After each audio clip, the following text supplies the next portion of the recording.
Baik, Bapak Ibu sekalian, kita mulai Quran surah kedua Al-Baqarah di ayat 155 sampai 157. A'udzu billahi minasyaitonir rajim. Bismillahirrahmanirrahim.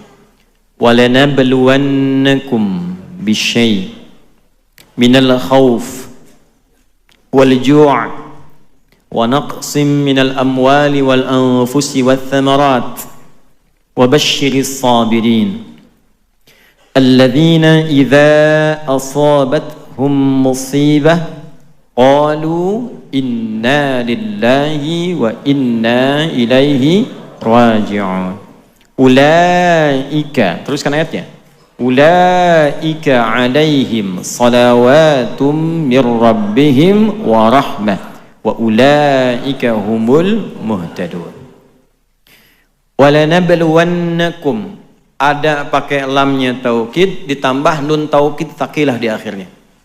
Jadi kalau orang pesantren insya Allah paham.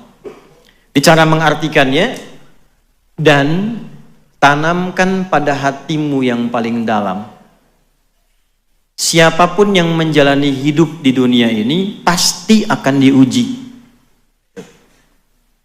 Saya ulang ya. Tanamkan pada hatimu yang paling dalam. Siapapun yang menjalani kehidupan di muka bumi ini pasti akan diuji. Dan kalimat pastinya setelah itu menggunakan dhamirnya nahnu kembali ke Allah.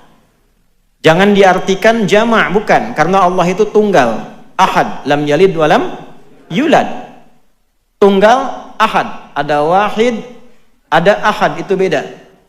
Kalau wahid satu, ada yang kedua, wahid, isnin, talatah dan seterusnya. Kalau mau bentuk wahid jadi satu-satunya, sifatkan dengan sifat sebelumnya.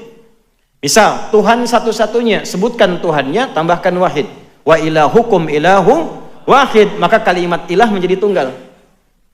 Tapi kalau dihilangkan, ganti ahad. Qul huwallahu ahad, satu-satunya. Maka kalau ada bentuknya itu artinya ta'zimun nafsi li ta'zimi sya'ni.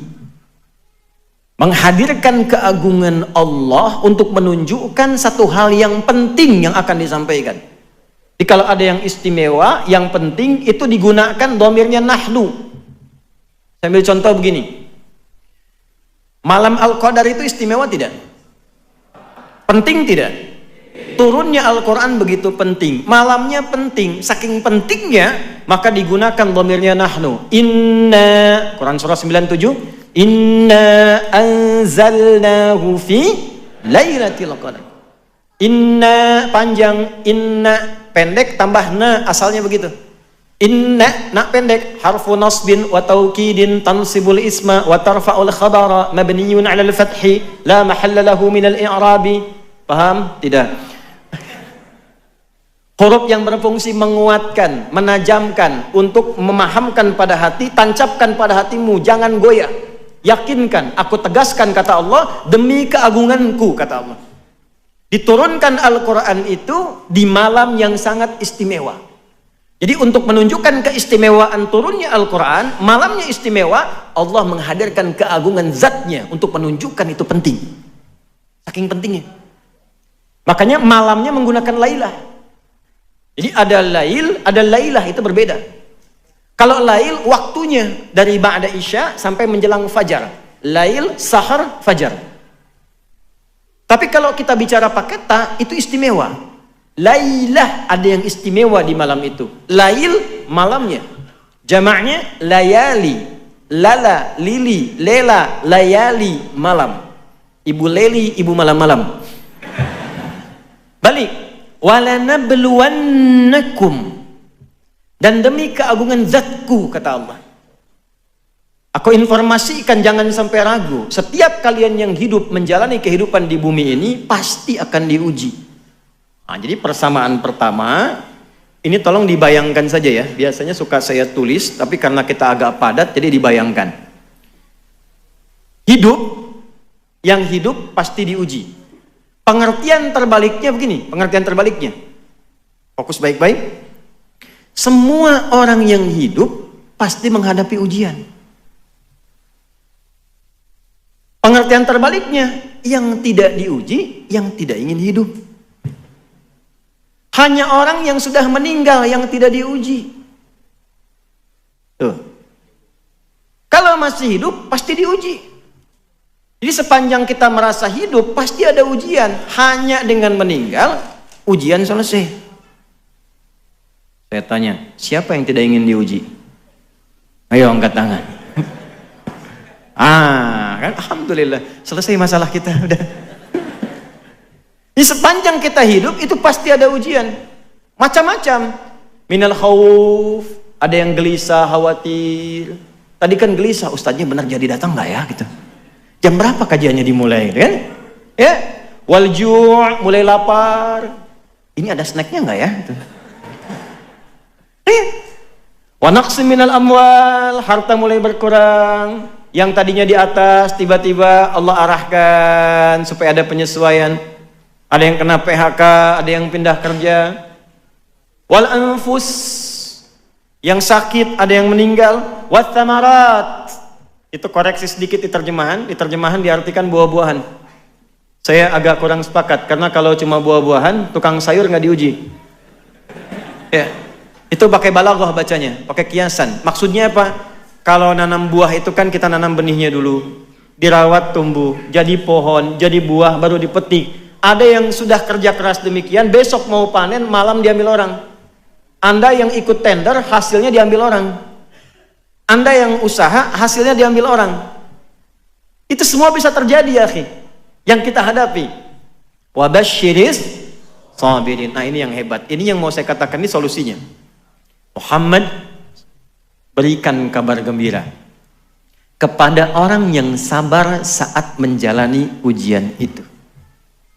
Di jawaban pertama, temanya, jika ujian itu datang, jawab oleh Quran, bersabarlah. Belum selesai ini, pemahamannya begini. Kalau Nabi berikan berita gembira pada kita, kitanya gembira nggak? Saya ulang ya. Kalau Nabi ngasih kabar gembira ke kita, kitanya gembira nggak? Yakin? Baik. Kalau gembira, berarti nggak boleh ada keluhan. Nggak ada orang dikasih kabar gembira mengeluh. Bapak naik pangkat. Ya, kok kenapa mesti saya? Bapak dapat uang 1 miliar. Aduh, kenapa harus sekarang? Nggak ada orang dikasih kabar gembira mengeluh. Nggak ada meratap, nggak ada marah-marah. Kan gembira. Masa gembira marah? Jadi ada orang hebat, dapat ujian malah gembira. Itu gimana cara memahaminya tuh? Diuji malah gembira. Normalnya dalam tanda petik yang belum paham ilmu, diuji itu biasanya sedih. Biasanya berusaha untuk nunggu waktu, kapan semua ini akan selesai. Kenapa mesti saya ya Allah? Ya memang kamu. Ini beda, ini ada ilmunya. Kok bisa diuji tapi malah gembira? Terima kasih ya Allah, menitipkan ujiannya kepada saya bukan pada yang lain. Nah ilmunya seperti apa? Kita teruskan dulu. Alladzina idza asabathum musibah qalu inna lillahi wa inna ilaihi raji'un. Perhatikan, ketika menyampaikan konsep ujian pakai kum, tuh penting sampai diingatkan, wung ya, hati-hati nih, perhatikan. Kalau di luar sudah pakai serino belum fokus juga dengan cara apa lagi tuh? Fokus. Ketika objeknya kemudian dihadirkan, siapa orang-orang yang bisa sabar itu? Lihat, walanabluwannakum, kum. Kita semua dikhitab nih, nggak ada satupun.